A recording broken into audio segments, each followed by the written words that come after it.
கேரளாவில் ஷக்கேலா பாக்டீரியா பாதிப்பு காரணமாக 200க்கும் மேற்பட்டோர் மருத்துவமனையில் சிகிச்சை பெற்று வரும் நிலையில் 4 வயது சிறுமி உயிரிழந்ததின் எதிரொலியாக தமிழக சுகாதாரத்துறை சார்பில் தமிழக கேரள எல்லைப் பகுதிகளில் சோதனையை தீவிரப்படுத்த உத்தரவு பிறப்பித்தும் குமரி கேர எல்லையான களியக்காவிளையில் எந்தவித சோதனை நடவடிக்கையும் இல்லாமல் வாகனங்கள் கடந்து சென்று வருகின்றன. இதனால் தமிழகத்திலும் வைரஸ் பாதிப்பு ஏற்படும் அபாயமும் ஏற்பட்டுள்ளது.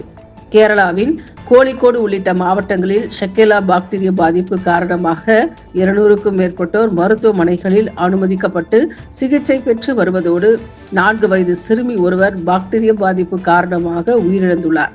இதனால் கேரளாவில் உள்ள மக்கள் அச்சமடைந்துள்ளனர்.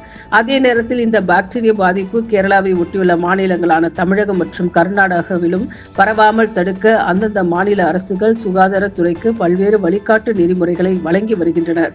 இந்த நிலையில் கேரளாவை ஒட்டியுள்ள அனைத்து தமிழக எல்லை பகுதிகளிலும் சுகாதாரத்துறையினர் மூலம் கேரளாவில் இருந்து வரும் வாகனங்களை கண்காணித்து சோதனைக்கு உட்படுத்தி அனுமதிக்க வேண்டும் என்று உத்தரவிடப்பட்டுள்ளது.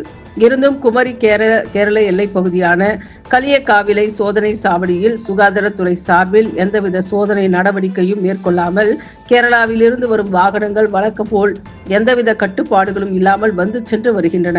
இதனால் தமிழகத்தில் ஷக்கேலா பாக்டீரியா தொற்று ஏற்படும் அபாயம் ஏற்பட்டுள்ளதாக பொதுமக்கள் அச்சமடைந்துள்ளனர். மாவட்ட நிர்வாகம் உடனடியாக எல்லைப் பகுதிகளில் சோதனையை தீவிரப்படுத்தி நோய் தொற்று பாதிப்பை தடுக்க நடவடிக்கை எடுக்க வேண்டும் என கோரிக்கை எழுந்துள்ளது.